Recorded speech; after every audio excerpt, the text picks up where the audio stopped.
और भारत का भी अपना मेड इन इंडिया भारत में बना के और उसको वर्ल्ड वाइड एक्सपोर्ट करें, ये हमारे प्लान्स हैं। तो दिल्ली में एक डील हुई है कि जो इंडिया ऑस्ट्रेलिया का $100 बिलियन की डील हुई है, उसका क्या इम्पैक्ट पड़ेगा देश पे, ऑस्ट्रेलिया और भारत और हरियाणा पे? इसका क्या? हमें दुनिया से हट के कुछ करना पड़ेगा। अगर हम एक ही, वो कहते हैं हरियाणवी भाषा में, धर्रे पे चलेंगे तो कुछ कर नहीं पाएंगे। जी जी। तो शुरू से एक ही सपना था कि कुछ अलग किया जाए। रोबोट्स कोबोट्स जो आ रहे हैं ना, वो वर्कर की फटीग को कम कर रहे हैं कि एक वर्कर सारा दिन में 50 पीस बनाता था या वेल्ड करता था या पिक एंड प्लेस में डब्बे पैक कर रहा है, डब्बे उठा के रख रहा है, उससे 50 ही हो पा रहे थे। लेकिन आज के दिन युग ऐसा है, तेज़ी का युग है, उसमें हमें 500 पीस चाहिए बनाने के लिए। तो वो टेक्नोलॉजी, वो इनोवेशन हम उस मशीन को, उस रोबोट को दे दिया, तुम सारा दिन करते रहो। लेकिन ब्रेन सारा हमारे इंजीनियर्स, मैन पावर उन्हीं का ही है, वही लोग उस चीज़ को, कि मैं अगर विदेश में अमेरिका जा रहा हूँ, ऑस्ट्रेलिया जा रहा हूँ, जिस भी देश में जा रहे हैं, तो वो लोग गर्व के साथ जाए और उनको वो देश वेलकम करे। अरे इनके पास तो बहुत अच्छा ब्रेन है। माननीय प्रधानमंत्री नरेंद्र मोदी जी के बात को लेके आगे बिल्कुल हम उस पर काम कर रहे हैं और हम मेड इन इंडिया पे बहुत फोकस कर रहे हैं और हमारे काफ़ी प्रोडक्ट हम मेड इन इंडिया पे लेके आ रहे हैं। क्योंकि मैं मशीन को देख के बता देता हूँ इस मशीन में क्या प्रॉब्लम होने वाली है, ये मेरे काम की है या नहीं काम की है। और ऑस्ट्रेलिया में वो स्किल सेट उस टाइम नहीं होते थे कि दोनों देशों के बीच में इम्पोर्ट एक्सपोर्ट ड्यूटी 0 हो गई है। जो भी 100 रुपये की चीज़ मैं यहाँ से भेजता हूँ, वो लोग 100 में ही उसको रिसीव कर लेते हैं, उनको ड्यूटी नहीं पे करना। और वो वहाँ से 100 रुपये की बेचते हैं तो मैं यहाँ 100 रुपये में रिसीव कर लेता हूँ, मेरे को कस्टम और GST नहीं पे करनी पड़ती। 8 से 9 गाँव में करीब 650 महिलाएं काम कर रही हैं ऐसे, वर्किंग फ्रॉम होम। जो 5,000 10,000 के लिए गाँव से बाहर जाती थी, आज वो 25 से 40 हज़ार रुपया पर महीना घर से बैठे बैठे कमा रही है। अपने बच्चों को स्कूल भी छोड़ के आती है और काम भी करती है। नमस्कार, मेरा नाम है OP वशिष्ठ। दी हरियाणा टॉक्स में आपका स्वागत है। आज हमारे ख़ास मेहमान हैं नरेश कौशिक, जो पिछले 20 सालों से ऑस्ट्रेलिया में बिज़नेस करते हैं। पानीपत के गांव जलालपुर के निवासी हैं और अब इंडिया में भी निवेश किया है। तो आज हम नरेश कौशिक जी से बात करेंगे, ऑस्ट्रेलिया और इंडिया के संबंध कैसे हैं, वहाँ पे बिज़नेस करने की क्या क्या संभावनाएं हैं, स्टूडेंट के लिए क्या अपॉर्चुनिटीज़ हैं। तो आज बहुत सारी बातें हम नरेश कौशिक जी से करने वाले हैं। कौशिक जी, आपका स्टूडियो में स्वागत है। आपका भी बहुत बहुत धन्यवाद जी, आपने यहाँ पर निमंत्रण देने के लिए हमारे लिए धन्यवाद जी। बहुत। तो सबसे पहले तो हम बात ये करेंगे कि आप जैसे करीब 20 साल से ऑस्ट्रेलिया में है और अलग अलग क्षेत्र में आप बिज़नेस भी करते हैं। सौर ऊर्जा में भी काम करते हैं, आप मशीन बनाने का भी काम करते हैं, टेक्सटाइल का तो आपका इंडिया में पहले से ही कारोबार है। तो आपका जैसे इंडिया से ऑस्ट्रेलिया, यानी कि पानीपत से ऑस्ट्रेलिया जाने का ये कैसे दिमाग में आई कि भाई हम ऑस्ट्रेलिया में जाके बिज़नेस कर सकते हैं? हाँ, बेसिकली ये गांव जलालपुर से ही कहानी शुरू होती है, जहाँ पैदा होते हैं हम लोग जी। वहाँ पे एक ही सपना होता था कि +2 नॉन मेडिकल से करके इंजीनियर बनना है। पापा हमारे टीचर थे, एक ही बात थी, टीचर नहीं बनना भाई, टीचर तो नॉर्मल है, अब कुछ अलग से करना है। तो +2 नॉन मेडिकल से किया, इंजीनियर बने। इंजीनियर बन के फिर एक चीज़ देखी कि हमें दुनिया से हट के कुछ करना पड़ेगा। अगर हम एक ही, वो कहते हैं हरियाणवी भाषा में, धर्रे पे चलेंगे तो कुछ कर नहीं पाएंगे। जी जी। तो शुरू से एक ही सपना था कि कुछ अलग किया जाए और अलग करने के लिए गांव से बाहर जाना ज़रूरी था, वो दुनिया को देखना ज़रूरी था। अब दुनिया देखी, पहले गांव से बाहर गए, फिर शहर गए, शहर से फिर महानगर जैसे शहरों में गए, वहाँ भी जॉब करी। फिर वहाँ से एक मिनिस्ट्री ऑफ एक्सटर्नल अफेयर्स के थ्रू, आपको जैसे कि हम लोग इंडोनेशिया पे भी प्रोजेक्ट पे काम किया सुनामी के दौरान।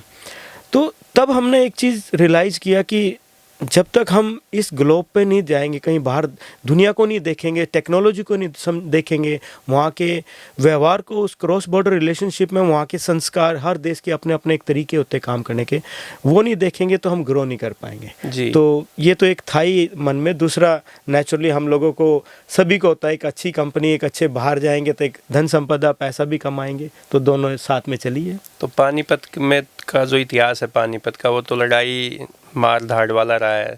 तो आपने बिजनेस में जाने का कैसे ये सोचा? और फिर इंडिया में भी काफ़ी अपॉर्चुनिटीज़ होंगी उस टाइम पे, लेकिन ऑस्ट्रेलिया आप कैसे गए? नहीं, मैं पहला व्यक्ति हूँ जो बिजनेस में आया अपने परिवार में, मतलब फर्स्ट जनरेशन बिजनेस में हूँ। मेरे फादर साहब तो टीचर, सरकारी स्कूल के हेडमास्टर रहे हैं, रिटायर्ड हेडमास्टर है आज के दिन। तो देखिए, जब पहली जनरेशन के लिए चैलेंजेस बहुत होते हैं, और पहले तो हम अपने आप को ही बिल्ड करते हैं, एक अच्छी नौकरी मिल जाए, एक अच्छी डिग्री हो जाए, एक अच्छी जॉब मिल जाए, और अपना भी सपना यही था। लेकिन जब वो जॉब करते करते सब देखा ना कि फैमिली को टाइम नहीं दे पा रहे हैं, अपने सपने भी नहीं पूरे कर पा रहे, अपने सपने के साथ साथ परिवार के सपने भी जुड़ जाते हैं। परिवार के साथ साथ फिर बहुत लोग वैसे भी आस करने लग जाते हैं। तो एक चीज़ रियलाइज़ किया, नहीं, सवेरे 9 बजे से लेकर 5 बजे तक की वाली जॉब नहीं करनी है। वो कार्ड पंच किया, जॉब किया, कल को वो कहेगा जी आज आप जॉब पे हो, कल नहीं हो, छुट्टी लेनी है नहीं लेनी है। मैंने कहा नहीं, लेट्स जॉब क्रिएट की कुछ नया सोचा जाए। मतलब दिमाग इंजीनियर का था तो उसी के अकॉर्डिंग काम किया, थोड़ा सा कुछ करने की कोशिश की, बट चैलेंज तो है। It's not a easy thing for first generation, इतना आसान नहीं है, और उस चैलेंज को तो लेना ही पड़ेगा। तो वहाँ पे आपका जैसे कौन सी फील्ड में आप काम करते हैं? जैसे आपने सौर ऊर्जा का तो बताया ही कि आप, देखिए, मैं आपको बताया, मैं क्वालिफिकेशन से इंजीनियर हूँ और आई लव टेक्नोलॉजी। मेरे को टेक्नोलॉजी के साथ खेलना बहुत अच्छा लगता है। सबसे बड़ी बात, मेरे को इनोवेशन करना अच्छा लगता है। अगर हम इनोवेट नहीं होंगे, इनोवेशन नहीं करेंगे अपने किसी में, इवन नोकिया को ले लीजिए, किसी को भी लीजिए, इवन आज एप्पल है, हर रोज़ नया मॉडल लॉन्च कर रहे हैं। हमें अपने अंदर जब तक एनहांसमेंट, एक्सीलेंस और एनहांसमेंट ये सब नहीं रहेंगे ना हमारे अंदर, तो हम कुछ आगे बढ़ नहीं पाएंगे। तो मेरा बस यही था एक सपना कि मैं जब भी कोई काम करूँ उसमें इनोवेशन करता रहूँ। तो ये, अगर आप टेक्नोलॉजी की बात करो, जब भी मैं ऑस्ट्रेलिया गया तो मैं, हालांकि रोबोटिक इंजीनियरिंग देखा जाए तो आज के दिन अच्छी टेक्नोलॉजी के साथ हम जॉब भी कर रहे थे, लेकिन नया कुछ डेवलप करना अपने भारत देश के लिए, ऑस्ट्रेलिया देश के लिए नया कुछ लेके आना, वो मेरे लिए एक एनकरेजिंग और मेरे लिए एक ट्रिगर पॉइंट रहा है। तो जैसे आपने रोबोटिक और कोबोट की बात की, आप इंडिया में सोनीपत में आपने एक यूनिट भी लगाई है, तो इससे ये नहीं है कि पहले से ही हम हरियाणा के लोग जो जॉब क्राइसिस है, तो इससे तो मैन पावर का बहुत ज़्यादा दिक्कत आ जाएगी, जॉब नहीं मिल पाएंगी। नहीं, ये एक है ना, मिथ है एक्चुअली। क्या होता है, जब हम टेक्नोलॉजी को लेके आते हैं, उसके साथ साथ जॉब क्रिएशन बहुत ज़्यादा रहती है। Job creation in the sense of, अब मान लो रोबोट्स आ रहे, कोबोट्स आ रहे हैं, उसके साथ साथ प्रोग्रामर आएंगे, उसके साथ साथ डेवलपर आएंगे, उसके साथ साथ उसको मैन्युफैक्चरिंग करने वाले ब्रेन आएंगे। अब हमारे हरियाणा में बच्चे, अब आपका, हमारे सब के बच्चे पढ़ने जा रहे हैं। अगर वो पढ़ने जा रहे हैं तो पहले होता था 10th 12th तक पढ़ लिया तो पढ़ाई पूरी होगी। अब हर बच्चा इंजीनियरिंग कर रहा है। अगर हर बच्चा इंजीनियरिंग कर रहा है तो अब उसको इंजीनियर वाली जॉब भी मिलनी चाहिए। पहले एक कंपनी में 2 इंजीनियर 4 इंजीनियर होते थे। अब जैसे हम लोग ये टेक्नोलॉजी लेके आ रहे हैं, अब एक कंपनी में ये 50 इंजीनियर चाहिए ना। तो अब हम इंजीनियरिंग कॉलेज में, अब सबसे बड़ी प्रॉब्लम क्या है, इंजीनियरिंग कॉलेज से इंजीनियरिंग करने के बाद आदमी जॉब नहीं मिल रही है। अब सबसे बड़ा ये हम क्रिएट कर रहे हैं यहाँ पे कि हम वो टेक्नोलॉजी के साथ जॉब क्रिएट कर रहे हैं। अब रोबोट्स कोबोट्स जो आ रहे हैं ना, वो वर्कर की फटीग को कम कर रहे हैं। कि एक वर्कर सारा दिन में 50 पीस बनाता था या वेल्ड करता था या पिक एंड प्लेस में डब्बे पैक कर रहा है, डब्बे उठा के रख रहा है, उससे 50 ही हो पा रहे थे। लेकिन आज के दिन युग ऐसा है, तेजी का युग है, उसमें हमें 500 पीस चाहिए बनाने के लिए। तो वो टेक्नोलॉजी, वो इनोवेशन हम उस मशीन को, उस रोबोट को दे दिया, तुम सारा दिन करते रहो। लेकिन ब्रेन सारा हमारे इंजीनियर्स, मैन पावर उन्हीं का ही है, वही लोग उस चीज़ को ऑपरेट करते हैं। और जो ये प्लांट लगा रहे हैं, जो हम टेक्नोलॉजी आज यहाँ लेके आ रहे हैं और इंडिया में इन्वेस्टमेंट कर रहे हैं, बस यही एक सपना है कि बच्चे अपने माँ बाप, परिवार, गांव को छोड़ के बाहर भागते हैं। बाहर वहाँ जॉब भी नहीं मिलती है। जॉब मिलती है तो डिफरेंट फील्ड में काम करते हैं। इंजीनियर बने हो तो इंजीनियर का काम करो। मल्टीनेशनल कंपनी अपने भारत देश में लेके आएंगे हम, यहीं पे हम उनको इंजीनियर बनाएंगे, यहीं पे रोबोट सिखाएंगे, यहीं पे उनको नई टेक्नोलॉजी सिखाएंगे, ताकि वो वर्ल्ड वाइड फिर गर्व के साथ जाए कि मैं अगर विदेश में अमेरिका जा रहा हूँ, ऑस्ट्रेलिया जा रहा हूँ, जिस भी देश में जा रहे हैं, तो वो लोग गर्व के साथ जाए और उनको वो देश वेलकम करें। अरे इनके पास तो बहुत अच्छा ब्रेन है, टेक्नोलॉजी है, तो उसको फिर एक अच्छी रिस्पेक्ट के साथ वहाँ पे लिया जाएगा। और जिसमें जो ऑस्ट्रेलिया में जो बिज़नेस कर रहे हैं इंडिया के लोग, जिसमें हरियाणा के भी आप उसमें शामिल हैं, 30 सफल उद्यमियों में आपका नाम सामने आया, चयनित हुए हैं। तो ये तो एक सफलता की बात है। लेकिन जब आपने बिज़नेस स्टार्ट किया, ऑस्ट्रेलिया में गया, तब आपने शुरुआत कहाँ से की और क्या क्या चैलेंज आपके सामने आए? देखो शुरुआत तो जैसे कि फर्स्ट जनरेशन है, शुरुआत तो बिल्कुल ही फर्स्ट पहली सीढ़ी से ही होती है और उसमें सबसे बड़ा चैलेंज आता है फाइनेंस का। ये सब के लिए चैलेंज है। देखो पहले क्या होता है, आदमी को सबसे पहले अपने आप को बिल्ड करना होता है।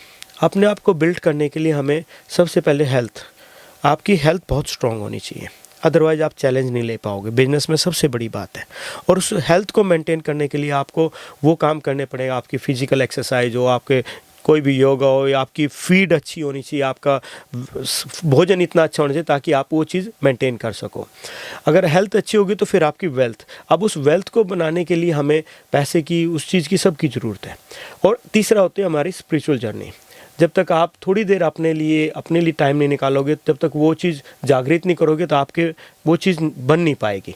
तो अगर ये तीनों चीज़ लेकर चलते हैं, अगर मेरे लिए भी वही चैलेंजेज आए शुरू में, मेरे को अब दिन में अब पैसा नहीं था, पैसा उस चीज़ से, तो मैं पहले जॉब भी करता था, मैं नाइट शिफ्ट में जॉब करता था। दिन में मैंने अपनी फैक्ट्री स्टार्ट करी, तो मेरी वाइफ और बच्चे मेरे को सपोर्ट करते थे, हम दिन में अपना काम करते थे, रात को जॉब। तो मेरी हेल्थ अगर नहीं अच्छी होती तो मैं दोनों काम नहीं कर पाता।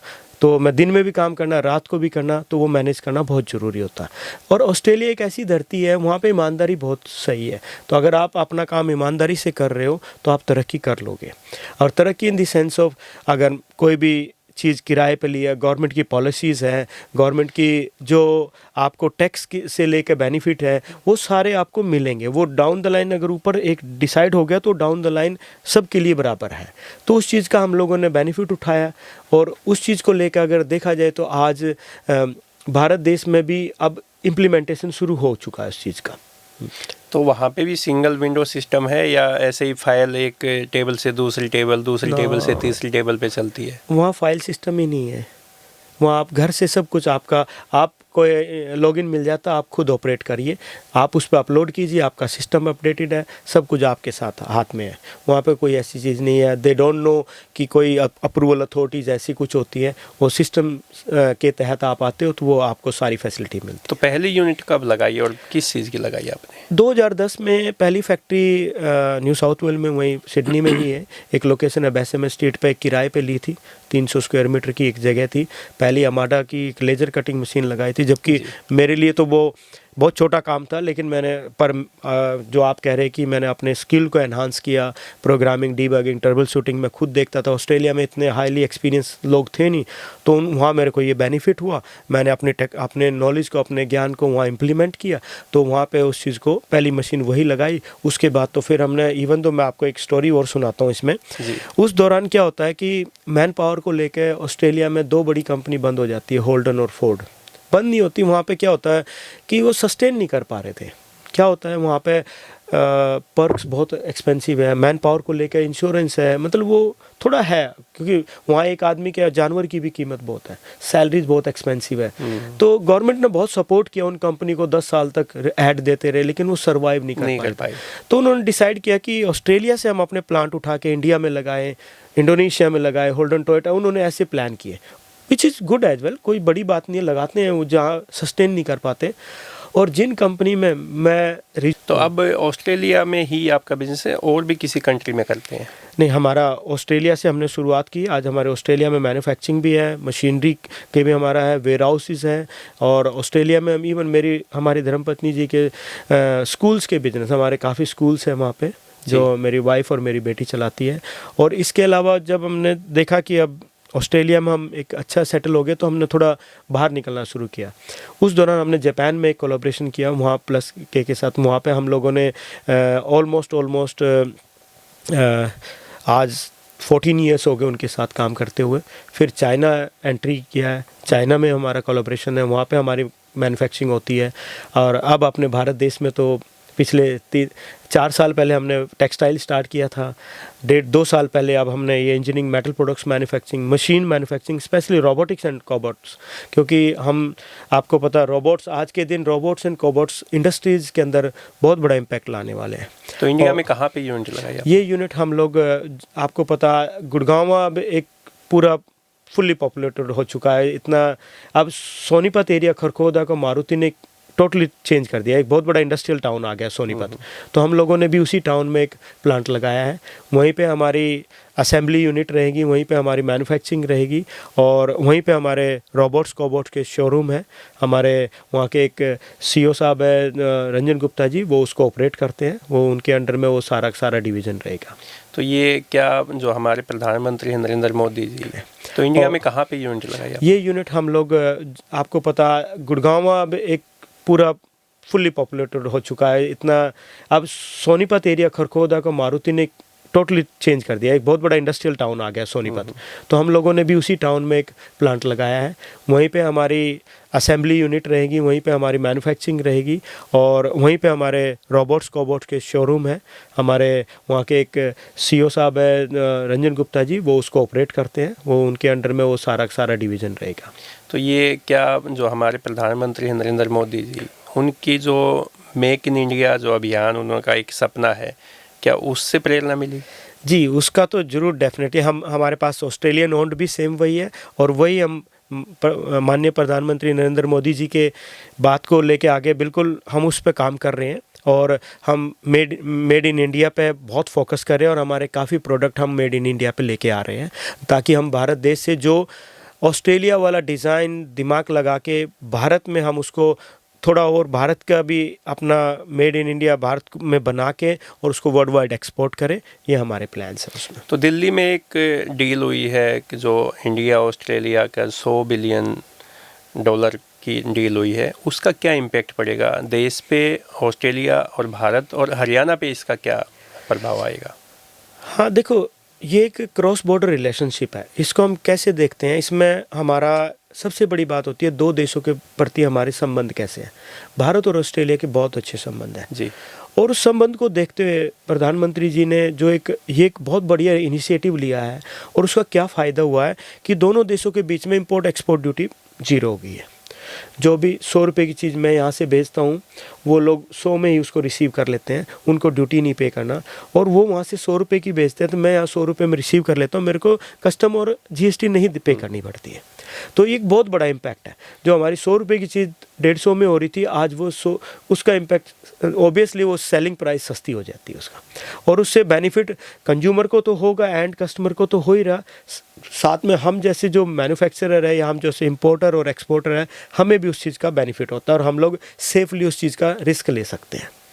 अगर जैसे हम बात करें हरियाणा में जैसे जॉब्स बहुत कम है, तो अगर यहाँ के युवा या कोई भी बिजनेसमैन ऑस्ट्रेलिया में बिजनेस करना चाहे तो वो कैसे कर सकता है? और क्योंकि आप तो 20 साल से वहाँ पे काम कर रहे हैं, बिजनेसमैन है, तो हमारे हरियाणा का युवा जो है वो कैसे वहाँ पे बिजनेस कर सकता है, या जॉब अपॉर्चुनिटीज़ उनके लिए कितनी है?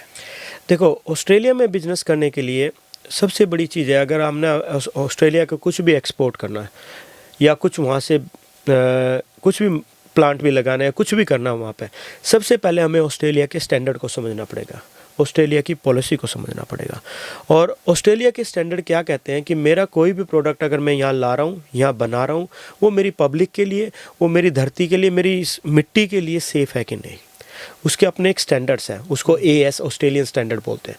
और उसमें कुछ भी ले लीजिए आप, चाहे उसमें खाद्य पदार्थ से लेकर के इंजीनियरिंग ले लीजिए या उसमें इवन एरोस्पेस ले लीजिए, कुछ भी ले लीजिए, वो एक उन्होंने अपने मानक ब्यूरो बनाए हुए हैं।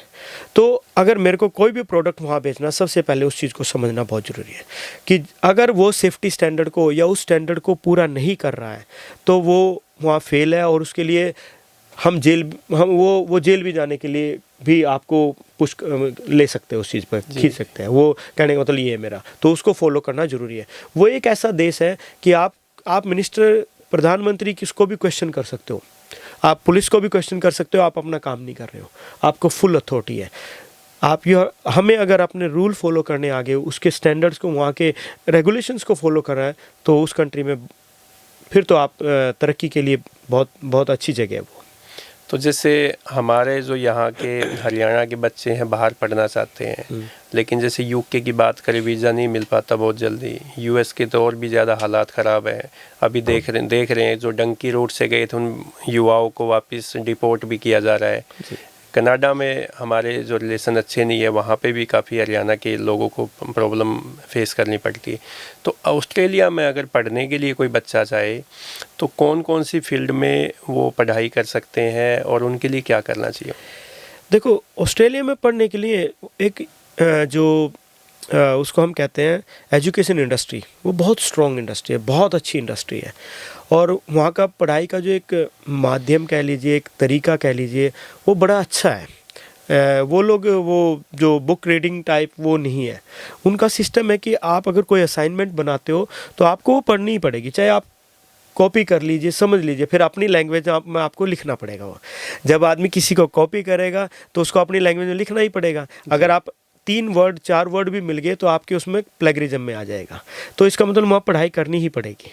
तो अब आप हरियाणा के बच्चों की बात करते हैं, वहाँ पे क्या क्या अपॉर्चुनिटी है। देखो, अगर उस कंट्री में रहना है तो उस कंट्री में वो हर साल एक लिस्ट अपडेट करते हैं, उसको स्किल्ड ऑक्यूपेशन लिस्ट बोलते हैं, कि उस देश में क्या क्या हमें स्किल्ड के लोग चाहिए। उसमें doctor, engineer, scientist, even hair dresser से लेकर के even nurses, each and every field cover in that particular SOL list। जी।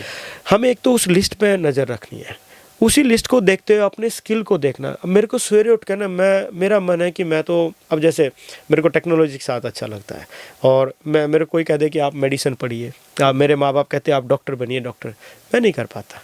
तो सेम आप अपने इंटरेस्ट के हिसाब से पिक करिए कि मेरे को ये पढ़ाई करनी है। फिर उस कंट्री में जब जाते हैं ना, तो हम अगर उसके हिसाब, वहाँ पे क्या होता है, डॉक्टर्स की बहुत रिक्वायरमेंट है, वो तो हर कंट्री में आते हैं। इंजीनियर्स, टेक्निकल, उनको इतने चाहिए, एक एक टेक्निकल आदमी। एक वेल्डर भी है ना, एक वेल्डर की सैलरी मिनिमम, जो मेरी कंपनी में मैं वेल्डर को कितनी सैलरी देता हूँ आपके हिसाब से, 60 लाख रुपये सैलरी है। 50 से 60 लाख रुपये साल का लेता है। 50 से 60 लाख रुपये साल का लेता है मेरे से वो वेल्डर। एक मशीन प्रोग्रामर, उसको हम लोग, आप हिसाब लगाइए कि उसकी सैलरी सेम $120,000 ले जाते हैं। तो हमें अपने स्किल को, हमें उसको ऐसे एनहांस करना है कि उस देश की रिक्वायरमेंट के साथ वो एक ऐसी, और हमारे देश के पेरेंट्स भी इस चीज़ पर, उनका योगदान होना बहुत ज़रूरी है। बच्चे कहते हैं नहीं मेरे को ऑस्ट्रेलिया जाना है, नहीं, उसको जस्ट एरोप्लेन में चढ़ा देना नहीं है, उसकी हिसाब से देखिए। नहीं कि बहुत यहाँ पे बहुत एजेंट घूम रहे हैं, उनको यूनिवर्सिटी से पैसा मिलता है, को भाई आप स्टूडेंट लेके आ रहे हैं, उनको तो कमीशन मिलेगा। मत करिए अपने बच्चे का फ्यूचर ख़राब। मेरा ये अपने हरियाणा के पेरेंट्स को एक छोटा सा संदेश है कि अपने बच्चों का फ्यूचर ऐसे रूइन मत करिए कि आए किसी एजेंट के थ्रू उनको चढ़ा दिया, फिर वो वहाँ जाके क्या करते हैं, फिर उल्टा सीधा काम करेंगे। वो अपने वीज़ा को मेंटेन करने के लिए फिर कोई ना कोई फिर उसमें एक्सटेंशन लाएंगे, या कहीं रीजनल एरिया में निकल जाएंगे, गायब हो जाएंगे, फिर उनको फिर ढूंढा जाएगा। हालांकि ऑस्ट्रेलिया में अभी इतना डिपोर्ट की कंडीशन नहीं आई है, उनका सिस्टम बहुत बढ़िया। पर जो फील्ड में उन बच्चों की रिक्वायरमेंट, वहीं पढ़िए और SOL लिस्ट के हिसाब से उनको तैयार करिए, या फिर अपने भारत देश में यहीं पढ़ के यहाँ से 3 साल का एक्सपीरियंस उठाइए उसी फील्ड का, और परमानेंट रेजिडेंसी यहाँ से डालिए। वो लोग बड़े ओपन, अगर आप घर से खुद ऑनलाइन भी अप्लाई कर दोगे, आपको वो इनविटेशन भेज देंगे। कोई वहाँ पे रिश्वत नहीं चलती, उनके इमिग्रेशन इतना स्ट्रॉन्ग है, किसी एजेंट की ज़रूरत नहीं होती। अगर आपको नॉलेज है तो you can apply by yourself, direct PR मिलती है वहाँ पे। तो एक जैसे आप इंडिया में, जैसे आपने बताया टेक्सटाइल का आपका बिजनेस है, और महिला सशक्तिकरण के लिए, वुमेन एम्पावरमेंट के लिए भी आप काम करते हैं, वो कैसे करते हैं? महिलाओं को जॉब दी जाती है या उनको अवेयरनेस के काम किया जाता है? देखो, ये कॉन्सेप्ट है ना, हम एक ऑस्ट्रेलिया में भी छोटा सा कर रहे हैं और भारत देश में भी कर रहे हैं। जब जो हमारी माताएं बहनें होती है, वो क्या करते हैं कि उनके ऊपर घर के वो एक माँ भी है, एक बहू भी है, एक पत्नी भी है, बहुत सारे रोल अदा करने हैं। सवेरे उठना, घर का खाना भी बनाना, और फिर वो जॉब भी करना उन लोगों को। तो इसमें ना चैलेंजेस बहुत आते हैं उनके लिए। फिर उनकी मेडिकल कंडीशंस है, बहुत सारी चीज़ें उससे गोन थ्रू होती है। तो जब कॉरपोरेट वर्ल्ड में भी देखा लोग बाग वर्किंग फ्रॉम होम है, तो हमने ये कॉन्सेप्ट जो हमारी टेक्सटाइल कंपनी, उससे कॉन्सेप्ट स्टार्ट किया था कि जो फैक्ट्री के अंदर लेडीज़, गांव की लेडीज़ महिलाएं आती थी, अब वो ज़्यादा पढ़ी लिखी तो होती नहीं थी, लेकिन वो कारीगर बहुत अच्छी है। उनके हाथ में इतनी अच्छी जस है कि वो बहुत अच्छी चीज़ बना देती है, मशीन अच्छी चला लेती है, उनको सिलाई अच्छी कर लेती है, उनके हाथ से क्राफ्टिंग बहुत अच्छी है। तो हमने देखा कि यहाँ फैक्ट्री के अंदर मैन पावर बढ़ती जा रही है, उनको हम उतना अकोमोडेट नहीं कर पा रहे। तो एक कॉन्सेप्ट आया कि क्यों ना हम फैक्ट्री को ही गाँव में, घरों में लेकर जाया जाए। तो उससे क्या हुआ कि हमने एक आर्टिशियन तैयार करी, एक लेडी एक गांव से आर्टिशियन पिक करी, उसको ट्रेंड किया, उसको एज ए सुपरवाइजर तैयार किया। फिर उनके अंडर में हमने गांव की महिलाओं को तैयार किया, उनको ट्रेनिंग दी, फिर उनको हम मटेरियल देते हैं वहाँ पे और उनको मशीन देते हैं, वो अपने टाइम के हिसाब से उनको बना के हमें 100 पीस का मटेरियल दिया, उनको 98 पीस का आप हमें वापस दे दो, 2 पीस रिजेक्ट भी हो गए तो कोई बात नहीं है। तो एक अलाउंस के साथ उनको वो दिया। फिर हमारा क्वालिटी चेक डिपार्टमेंट उसको लेकर फैक्ट्री में आता है, फिर हम उसको विदेशों में एक्सपोर्ट करते हैं। तो इससे क्या हुआ, आज हमारे पास, आप विश्वास नहीं करोगे, 8 से 9 गाँव में करीब करीब 650 महिलाएं काम कर रही है ऐसे वर्किंग फ्रॉम होम। जो 5,000 10,000 के लिए गांव से बाहर जाती थी, आज वो 25 से 40 हज़ार रुपया पर महीना घर से बैठे बैठे कमा रही है, अपने बच्चों को स्कूल भी छोड़ के आती है और काम भी करती है। तो ये एक बहुत बड़ी मेरे लिए है कि कम से कम कोई ब्लेसिंग आ रही है हमारे लिए कि कहीं ना कहीं किसी को, फैमिली को वहीं घर पे उनको भोजन, सारी चीज़ फैसिलिटी घर पे मिल रही है, उनको घर से बाहर जाके खाना भी टाइम पे नहीं ले जा पा रही है, दिन भर फैक्ट्री में काम कर रही है, घर में खाना भी टाइम पे खा लेते हैं उसका परिवार के लोग, और प्रोडक्शन भी ज़्यादा निकल पाएंगे। प्रोडक्शन ज़्यादा है, आने जाने में जो टाइम वेस्ट होता है वो सब नहीं हो पाएगा, प्रेशर नहीं है। और सिमिलर कॉन्सेप्ट थोड़ा सा डिफरेंट है, पर इसको लोग बाग पता नहीं इसको एक्सेप्ट करेंगे कि नहीं। मेरी वाइफ ने भी ऐसे किया हुआ है। ऑस्ट्रेलिया में हमारे भारत मूल के लोग जैसे ऑस्ट्रेलिया जाते हैं जी, अब सबसे पहले जाते ही चैलेंज रहता है घर किराए पे लो, बहुत महंगा किराए पे घर होता है, और सिडनी जैसे तो सिटी बहुत महंगे होते हैं।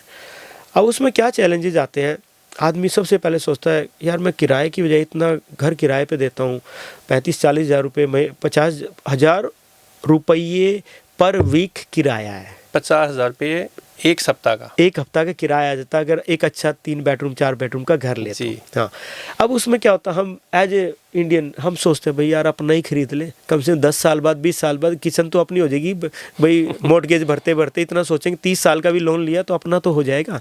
तो उस चीज़ को देखते हुए अब वो हस्बैंड सबसे पहले वो घर, वहाँ पे क्या होता है बड़ा अच्छा सिस्टम है, आपको वहाँ एक अच्छी सैलरी, एक अच्छी इनकम हो तो वो लोग 95-98% तक भी बैंक लोन देता है घर के ऊपर, और ये एक अच्छी चीज़ है। और हम भारतीय सबसे पहले घर खरीदते हैं।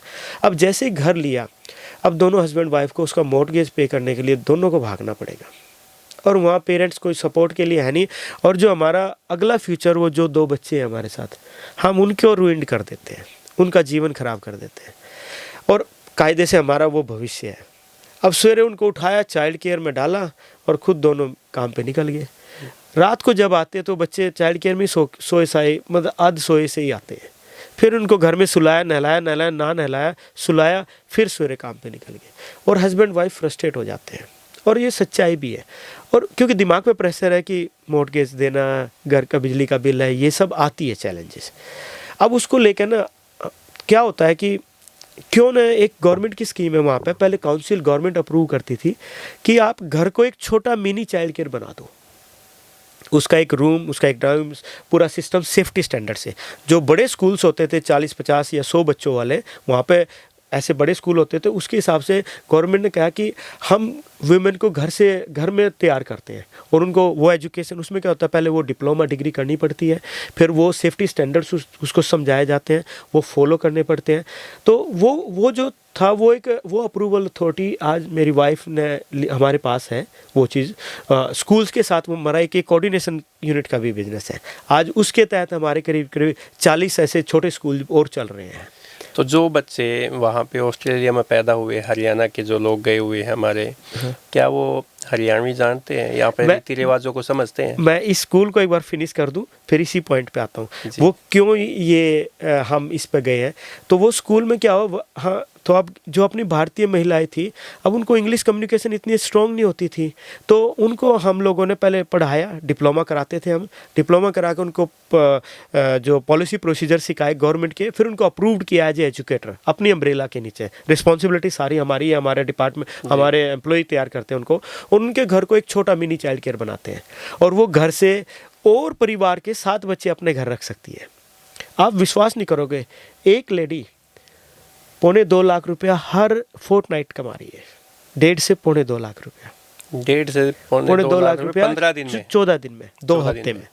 तो महीने का लगा लो 3 लाख रुपया मिनिमम, 1.5 से, मतलब आप हिसाब लगा 2 से 3 लाख वो अपनी आवर्स के हिसाब से कमाती है। कोई 6 घंटे काम करी, कोई 8 घंटे करती है, वो अपने हिसाब से उसमें पर आवर। ये वो महिलाएं हैं जो घर में पेरेंट्स हैं, और वहाँ पे एक समय जब महंगाई बढ़ जाती है तो वो भारी लगने लग जाती है, बोझ लगने लग जाती है। बिल्कुल। अब वो जॉब, उनको बाहर जॉब करने जाने की, जो घर में अपने पति को भी बच्चों को भी संभालती है और कमा भी रही है, और जो काम करी, और वो teacher, as a teacher approved है गवर्नमेंट से, डिपार्टमेंट ऑफ एजुकेशन से अप्रूव्ड है वो, और उनको जो पैसा आता है वो गवर्नमेंट से आता है, क्योंकि वहाँ एजुकेशन, मेडिकल सब गवर्नमेंट की रिस्पॉन्सिबिलिटी है। कोई भी पेरेंट्स पैसा नहीं देता उनका, तो सरकार पैसा देती है। पेरेंट्स देते हैं, जिसकी ज़्यादा इनकम थोड़ा बहुत देते हैं, तो इस चीज़ को तो इसलिए मैं कह रहा हूँ कि वो जो वर्किंग फ्रॉम होम वाला कल्चर था, वो हमने वहाँ स्कूल्स में भी चालू किया, ताकि हमारी इंडियन फैमिली की माताएं बहनें जो नई यंग जनरेशन के बच्चे हैं, वो भी इस चीज़ को अडॉप्ट करके अच्छा पैसा कमाएं। तो ये हमारे जो बच्चे, जो मैं अभी फिर दोबारा से रिपीट कर देता हूँ, जो बच्चे वहाँ पे पैदा हुए हैं हरियाणा के, जो हमारे फैमिलीज गई है, क्या वो हरियाणवी हिंदी समझते हैं, पढ़ते हैं? देखो, या अपनी संस्कृति को, रीति रिवाजों को जानते हैं? इस टॉपिक को लेके हम एक काम कर सकते हैं। जो वहाँ पे ना, एक बहुत सारी चीज़ें चल रही है। एक तो वहाँ पे एसोसिएशन ऑफ हरियाणा, ये बहुत सारी एक हमारी एसोसिएशंस भी है। अब आ जाता है हमारा कल्चर, जो भी कल्चर संस्कार जो पेरेंट्स से आते हैं, माँ बाप से, अगर उनकी सोच ऐसी है कि हमें जो हमारे पास वो हमारे अगली जनरेशन को जाने हैं, तो वो डेफिनेटली वो उनको वहाँ लेके आते हैं।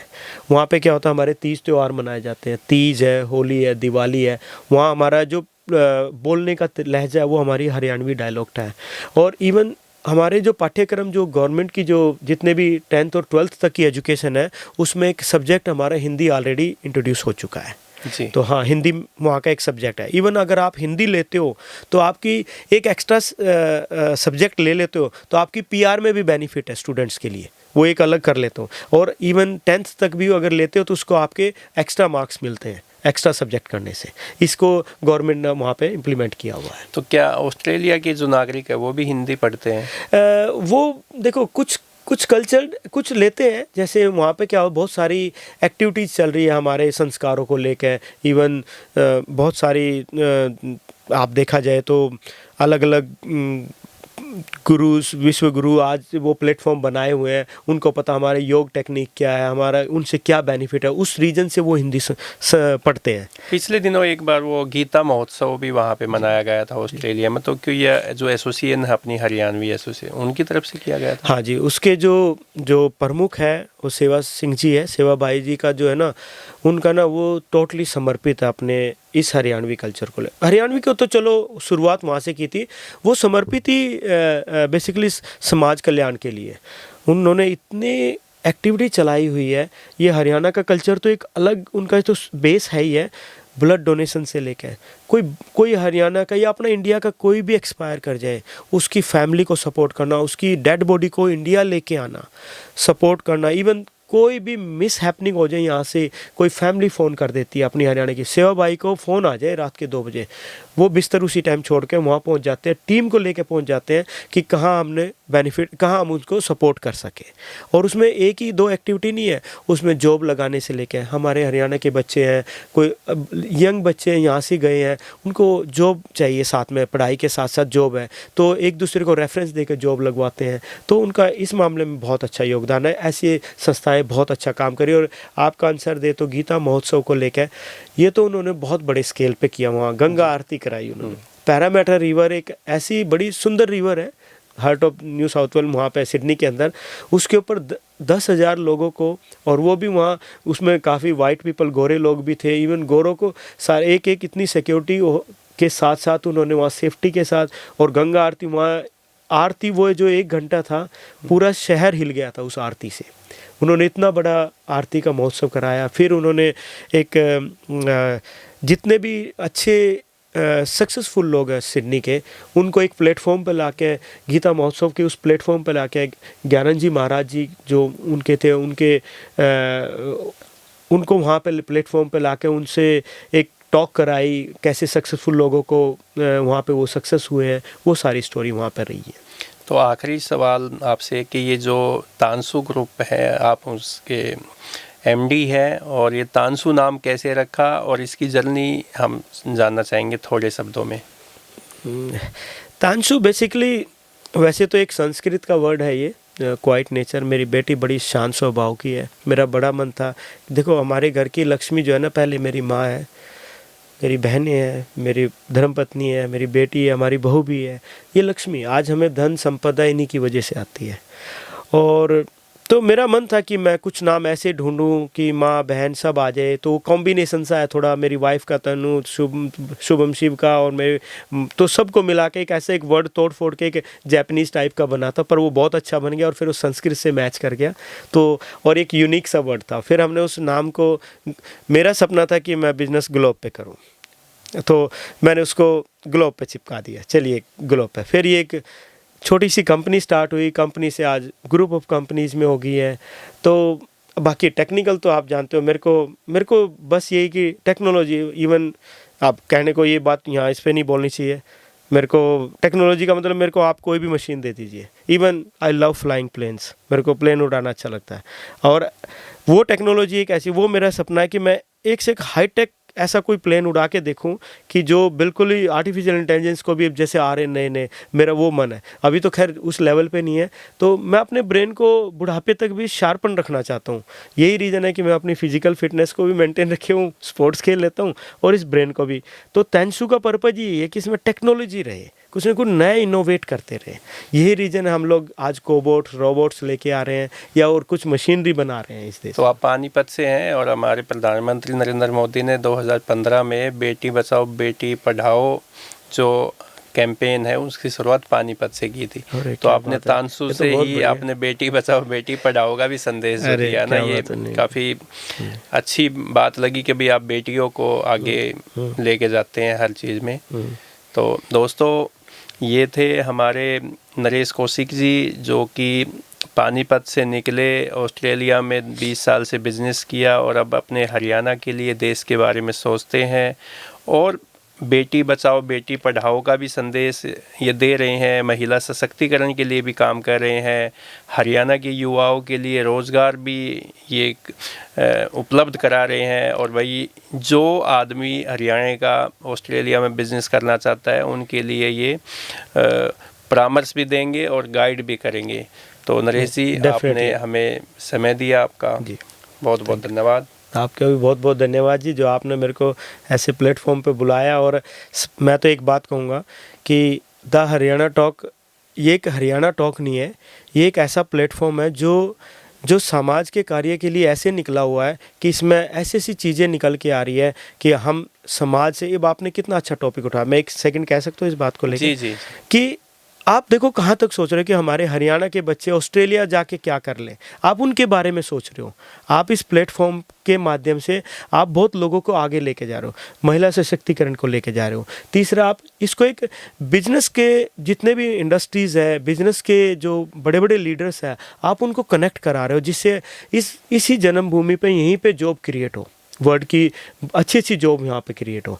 तो ये एक बहुत बड़ा एक माध्यम है आपका। और मैं ना, मेरी एक भगवान से एक ब्लेसिंग आपको और आपके चैनल को मेरा आशीर्वाद है कि आप लोग इतना आगे बढ़िए। ये तो आप कुछ भी नहीं है, मैं आप लोगों को इससे बहुत आगे देखना चाहता हूँ। हरियाणा टॉक तक ही नहीं रहे, आप इसको ऑस्ट्रेलिया टॉक पे भी लेके जाइए और मैं आपका और ऑस्ट्रेलिया टॉक पे भी लेके जाइए, क्योंकि ये एक है ना, आप दोनों काम कर रहे हो, आप अगली जनरेशन के लिए बहुत कुछ खोल रहे हो। लोग बागों को नहीं पता चलता जो आप लेके आ रहे हो। और आपका जो बेधड़क वाला स्टाइल है ना, वो मेरे को अच्छा लगता है। बड़ी सिंपल वे में स्ट्रेट फॉरवर्ड बात कह देते हो, कोई छुपाव नहीं, कोई लुकाव नहीं, कोई कुछ नहीं। बहुत बहुत धन्यवाद। Thank you.